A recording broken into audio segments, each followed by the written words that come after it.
All righty. It looks like Saturday we could have won against Tennessee, but oh my god, that was just a terrible loss. Yeah, yeah, that one hurt. Oof, Um, that was devastating. yeah, I thought we took the our shot. I thought we took it a little early. Um, anyway, it was a hard game to watch.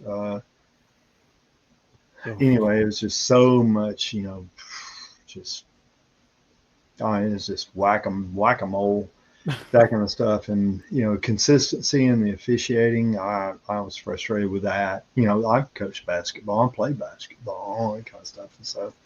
But anyway, yeah, and I mean it is what it is. I mean, the guys, which is to me it's too commonplace today. I think they ought to do away with the 2 point. I mean 3 point line. Excuse me, 2 point line, 3 point line. I mean it's just too easy. I told you last week before, excuse me, that when Naismith came up with the basketball and that kind of stuff. I mean everybody was this tall, and then now they're like whatever, and so the human body anatomically has outgrown the court.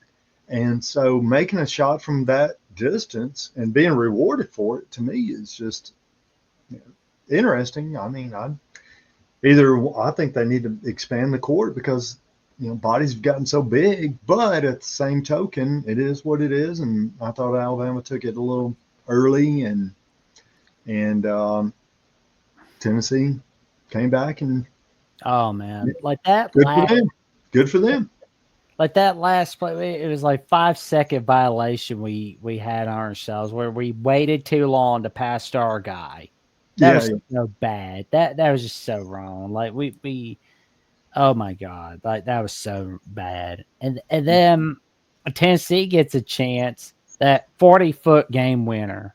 But yeah, I mean, hey, at least Dickie V got to see a good moment. So I mean, it's like yeah. Bless his heart. I But mean, yeah, it was a great game. It was a great game. Don't get me wrong, and that kind of stuff. And I don't want to be, um, Debbie Downer about it and stuff like that. But yeah, kudos Tennessee, pulled it out, and here we go. Alabama's got the tough. I mean, it's so tough end of the season schedule. Tennessee. Who we got next? Florida, then Auburn. Florida on Wednesday night, and then we got Auburn on Saturday. But we got to go to Auburn. Exactly. So I mean, your little computer algorithms puke this schedule out, but it is tough. Oh, See, on the one hand, we're out of the running for the overall 1 seed, but we're still in play for the 1 seed. But at the same time, it's like it doesn't really mean much to be a 1 seed because, like, what good is that in March Madness? Like, because I mean, it's like look how we saw Purdue. They fell apart against Fairleigh Dickinson. Uh, yeah, yeah, it's just yeah, Tennessee has that reputation of falling apart in March Madness, because like they always do that. They're great in the regular season, but they fall apart in the post. I mean, because like they could laugh at us about how we lost. I mean, laugh at us, but we're gonna have the last laugh on the Tennessee Volunteers. We are gonna have that last laugh on them because Tennessee will fall short of another Final Four. They will blow it in the Sweet 16 or they'll blow it in the round of 32. It's just typical of the Tennessee Volunteers, and we're here for it at Bama Nation. yeah, yeah. What about Auburn? Oh, I mean, they're I want to see if they're gonna gonna blow they're it gonna be again. able to pull. I want to see if they're going to have like another moment like they did last year, where it's like, are they going to be that team that blows it in March like they did last year, or are they going to try to have another magnificent? That was just crazy. But that's why they call it madness. I Oh, mean I it's want us to crazy. be there. I want Alabama to knock out Auburn for the overall 1 seed. Like I want to see Bama beat Auburn and then like beat Auburn in the SEC tournament. And if we can meet them in March Madness, that would be cool. Yeah. SEC tournament is a key. So Alabama, if they can find a way and pull out that SEC tournament championship, that'd probably get them a 1 seed. And then Auburn, probably, even if they don't win it, they're going to wind up a 1 seed. So the I guess the enthusiasm or the whatever the best. I mean, the enthusiasm for Alabama would be being able to win the SEC and getting back to that 1 seed and then get on a roll, survive and advance and that kind of stuff. And for Auburn, it would be, getting, the regular season SEC championship, then losing the tournament. But they're still probably still, well, depends on, well, they'll probably still get a 1 seed. So even if they get knocked out in the first round or second round by blah blah blah, probably everything for Auburn's pretty much secure until once the probably when the tournament starts. Then we'll get, we'll go from there. But Well, with this loss, we are now 7th in the nation in the AP poll, and we're 8th in the coaches poll. yeah. So, of course, we're below St. John's. I mean, that's to be expected. But number 5 is Florida in both polls, and number 1 is Auburn. If we beat both of them, I think we may have clinched our 1 seed. And all we really have to do is get to the SEC title game because, like, for those that are like tuning in, the SEC title game is usually like hours before Selection Sunday. So, Yeah. so if like Alabama's in the title game, that's a good thing. It's like, win or lose, you're a 1 seed. But I'm gonna tell you, Alabama, the 1 seed for Alabama is this. All right, they got to split. All right, if they can beat, just got to beat one of them. If they can beat Florida, all right, or they lose to Florida, they beat Auburn in the, the final, at Auburn. And if Alabama, the way Alabama can get a 1 seed is if they split one of those and then win the SEC, they'll be a 1 seed. yeah, I mean, that'd be cool. But it's like, But then I mean, how many 1 seeds make it to the, what's the percentage there of 1 seeds making it to the, I mean, the only time that's happened where you see all 4 1 seeds making it to the Final Four was 2008. That was it. You don't see it that happening that often. I mean, No.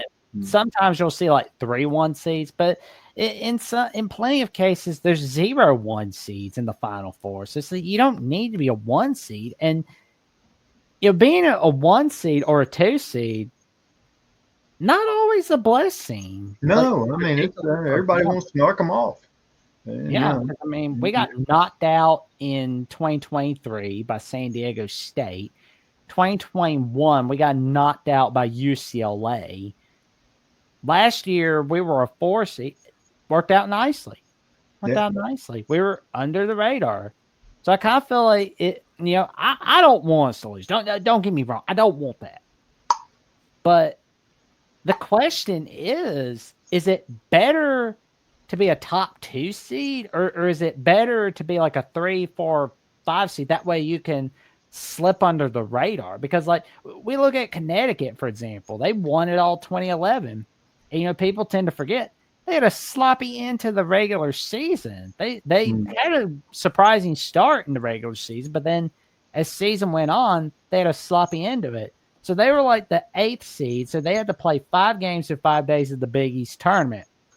Then you see Cardiac Kimba making his magic against Pittsburgh.